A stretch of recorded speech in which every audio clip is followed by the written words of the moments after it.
Bem, nós estamos estudando o livro do Apocalipse, como os irmãos certamente devem saber, e nós já chegamos até o capítulo 7, o capítulo 6.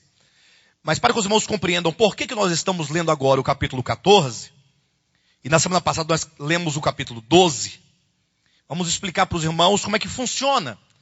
Já falamos aqui outras vezes, mas é sempre bom que nós repitamos para que os irmãos possam a cada dia mais ganhar mais e mais consciência acerca deste livro, que é um livro extremamente importante, haja vista que é um livro de revelação, revela as coisas futuras com o fim de alimentar, de regar, de cultivar a fé daqueles que creem no Evangelho, daqueles que creem em Jesus Cristo.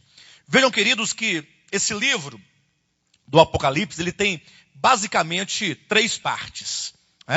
Essa informação está em Apocalipse 1,19, quando diz que Jesus Cristo, ao aparecer para João, na ilha de Patmos, falou o seguinte: olha, João, escreve as coisas que viste, as coisas que são e as que hão de acontecer depois destas. Portanto, todos os elementos do livro do Apocalipse acontecem ou aconteceram em 3 momentos. As coisas que viste, as coisas que são e as que hão de acontecer depois destas. São palavras de Jesus Cristo que estão claramente ditas e reveladas no capítulo 1 do Apocalipse, versículo 19. O que significa que todas as pessoas, onde quer que estejam, em que tempo for, que elas lerem o Apocalipse, elas precisarão atentar para essa chave hermenêutica do Apocalipse. Ou seja, quando diz, escreve as coisas que viste, ou seja, as coisas que ele acabara de ver. Portanto, o capítulo 1 do Apocalipse, onde narra ali a visão que João teve do Cristo glorificado. O Apocalipse, ele se abre, ele se inaugura com a visão do Cristo em glória. Isso por quê?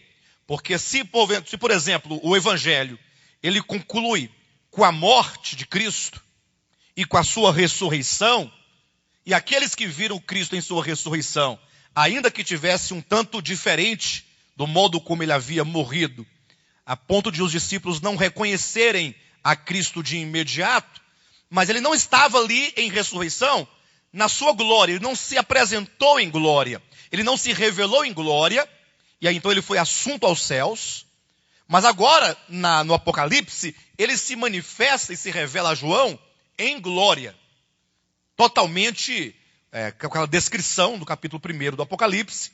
E então João escreve as coisas que ele acabara de ver, o Cristo glorificado ali no meio de 7 candeeiros de ouro. Isso são as coisas que João acabara de ver. As coisas que são os capítulos 2 e 3, que se referem o quê? À igreja. Toda a era da igreja. Éfeso, a igreja do 1º século.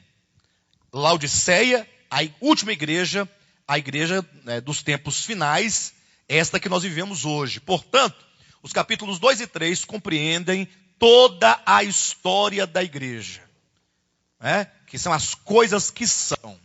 Então, nesse sentido, quando nós olhamos para o Apocalipse, onde é que nós nos encontramos no exato momento do cumprimento do Apocalipse? Estamos ali no finalzinho do capítulo 3, igreja em Laodiceia.